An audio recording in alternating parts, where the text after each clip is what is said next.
Hello there. Buying a laptop is an exercise in confusion. Even if you know what everything means and know exactly what you want, finding it can be difficult. In this guide, I will explain major components you will want to know about when you browse for a laptop. I break down the jargon and try to explain things on particular level. Before you begin to look for a laptop, you must first figure out which operating system works best for you. Thinking through what software you need to run and which operating system it runs on will help you determine the hardware you need. There are four major computer operating systems. Each has its strength and weakness. Windows operating system doesn't get much press anymore, but it gets the job done. It is the best choice if you need Microsoft apps like MS Office, Access, or Outlook. There are also more Windows laptops to choose from than any other operating system. Apple's Mac OS is a bit more beginner friendly than the Windows, but it is slightly coupled with the company hardware. Your buying options are limited to MacBooks since Apple uses its own chips and MacBooks are really a different beast altogether. If you can do most of your laptop tasks in a web browser, Chrome OS is a good choice. Chrome laptop, called Chromebooks, are also among the cheapest and the least powerful you'll find, so the operating system is also worth considering if you are on a tight budget. Google recently rolled out big upgrade called Chromebook Plus. The Plus stands for better performance, faster processors, more memory, more storage, and better video cameras. The catch is that apps like Adobe's Creative Suite or Microsoft Office won't run. Some apps, notably Office, do have Android phone or tablet version you might be able to install on your Chromebook. But I have found Android apps often don't run well. If you don't need MS Office and don't mind a learning curve, you can install Linux on just about any piece of laptop hardware ever created. The catch is popular apps like MS Office and Adobe's Creative Suite don't support Linux. However, there are free open source alternatives like LibreOffice, Darktable, and GIMP. Once you know which operating system you want and have some idea of the software you are going to run, you can figure out the minimum hardware specification you need. The first thing I suggest looking at the processor, also referred to as the CPU. There are, for all intents and purposes, two companies that make consumer laptop processors, Intel and AMD. Intel's main processors are the Core i3, Core i5, Core i7, and Core i9. The Core i3 is the least powerful and the Core i9 the most powerful. Within each of these chip lines, Intel uses cryptic strings of numbers and letters that gives you more information about that chip capabilities and when it comes out. Learning to decipher these numbers and letters will help you make better buying decisions. Intel Core i7 1455U is our laptop manufacturer's website might list the type of processor. Now that we know Core i means it is one of the most powerful chips in the lineup, let's break the rest of the numbers down. First number 14 refers to the generation. In this case, it is a 14th generation chip. The Core i7 1355U will be 13th generation chip or one that is probably a year or so older. Next two or three numbers are related to performance. Higher these numbers are, more powerful the chip is. This is true within only that chip line. Intel Core i7 1465U is slightly more powerful than the Intel Core i7 1455U, but much less powerful than the Intel Core i9 1435H. The i9 chip is always more powerful than the i7, the i7 more powerful than the i5, and the difference is greater than the difference between any two chips in the same chip line.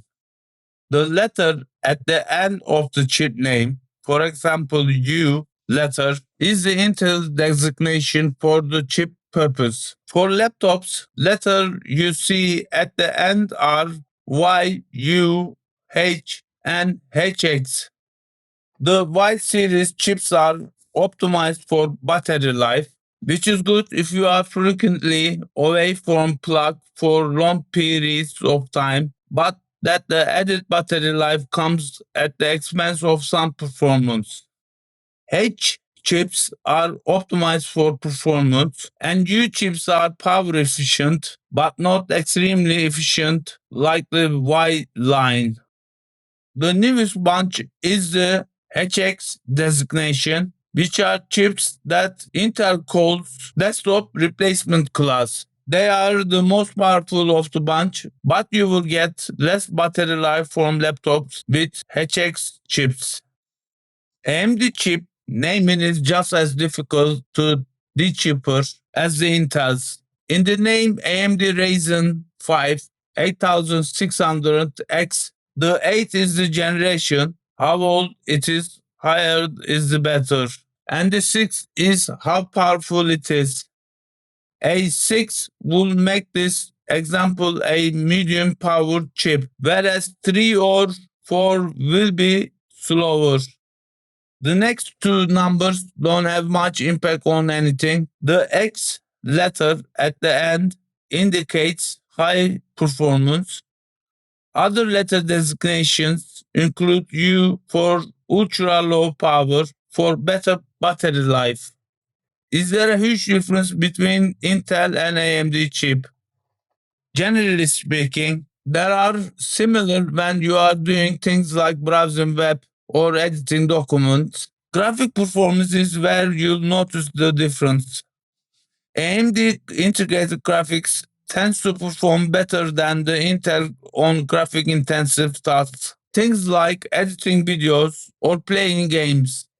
Intel's most recent series of chips has closed that gap significantly, but AMD still has the edge. You may benefit from buying a AMD machine if you are video editor or gamer, but what you most likely want is dedicated graphic card. Apple makes a number of chips these days using both MacBooks, iPads, and iPhones. Fortunately, designations are simple. There are three chips in the lineup, the M1, M2, and M3. M1 is the oldest and slowest, M3 is the newest and fastest. Within each of those chip lines, there are different models, ranging from base model, Pro, Max, and Ultra. The base model is the least powerful, while the Ultra is the most powerful. If you are a typical user who runs a web browser, Microsoft Office suite, and perhaps even some photo editing software, I recommend a laptop with an Intel Core i5 10th generation or later processor. If you can afford it, an Intel Core i chip makes a nice upgrade and will make your laptop feel snappier. The extra power often means shorter battery life, so you'll need to balance that with your needs. A gaming laptop, for instance, will use Core i7 or Core i9 chip, but an i5 is usually fine for less demanding tasks. Likewise, for average users, the AMD Ryzen 5000 series will suffice. But the Ryzen 7000 makes it nice upgrade again at the cost of battery life. I generally recommend avoiding Intel Core i3 and AMD Ryzen 3 chips with Windows 11. While both 3 series chips are fine for Chromebooks and minimum Linux setup, Windows users are better off with Intel Core i5 and Ryzen 5 chip. If you compile a software, edit videos, or work with very large databases, you are going to want more processing power than the rest of us. I suggest at Intel Core i7 or Ryzen 7, you also want to load up on RAM. All laptops technically have graphic cards, but most are bundled into the motherboard with the processor.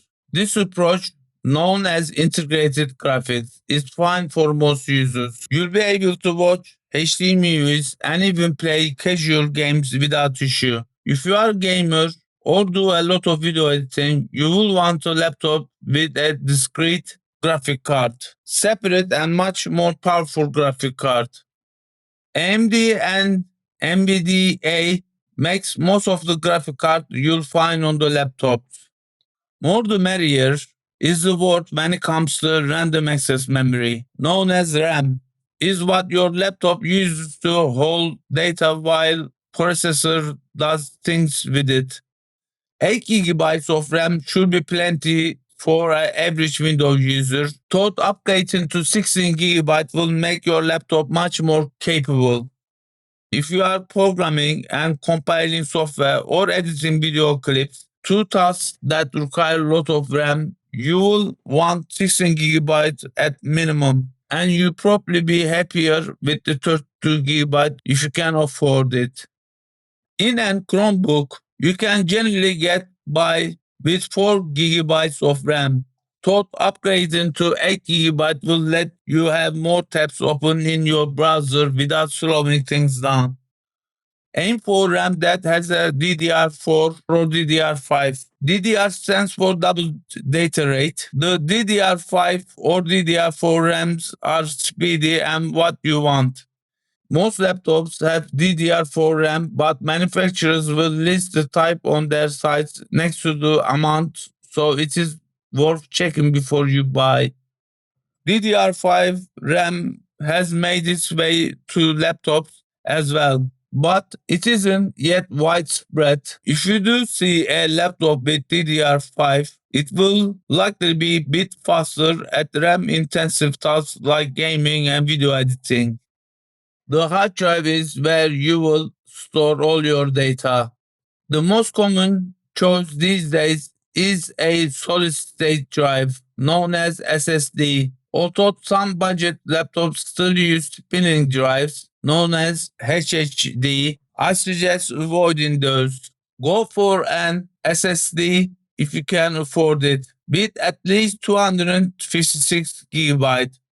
Solid state drives are faster, especially if they use NVMe connection, which moves data in and out of your hard drive much quicker than the older standard known as SATA.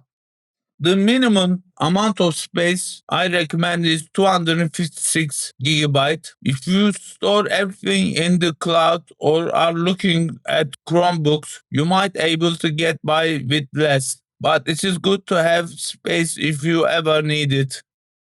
If you're wondering what kind of screen you should get, the best place to start is the screen size, since that determines how big of a laptop you are getting. 13-inch laptops are small and light, but screen can feel cramped. 15-inch screen offer considerably more room, but usually result in heavier laptop. 14-inch laptops are arguably a nice compromise size. The next things to consider is your screen capabilities. For example, touchscreen will add to the cost and sometimes drain the battery, but they can be very useful if you want to sketch on your laptop or take handwriting notes. After physical consideration, there are two more things to consider in your laptop screen. How sharp it is and how bright it is. Brightness is measured in nits. I suggest go for at least 300 nit screen, with 400 nits being much better. Sharpness is a result of pixel density. That means that a 1080p screen on 30-inch laptop will appear much sharper than the 1080p screen in 15-inch laptop. I suggest you stick with full HD screen, 1080p or better. While CPU, RAM, and archive will have a big impact on performance, the amount of type ports on your laptop are important. Ports are various ways to plugging things into your laptop, like USB devices. You will want at least one USB-C, at least one USB-A, and a microphone or headset jack. Make sure your laptop has a SD or micro SD card reader if you are a photographer and need to constantly download image from your camera. Otherwise, you need to carry a dongle. Your laptop should have a webcam. Most webcams are 720p, especially on lower price laptops. That is fine if you are not using it much. With Zoom still big part of the work life for many folks, you might be happier with a 1080p camera. Once you narrow the field to few models, read some reviews and look for things behind the specification, like how the keyboard feels, how the trackpad performs, and even how hot the bottom gets in your lap. That is it. If you have any questions, please comment at the comment section. I will do my best to answer your questions. Thank you for watching. Have a nice day.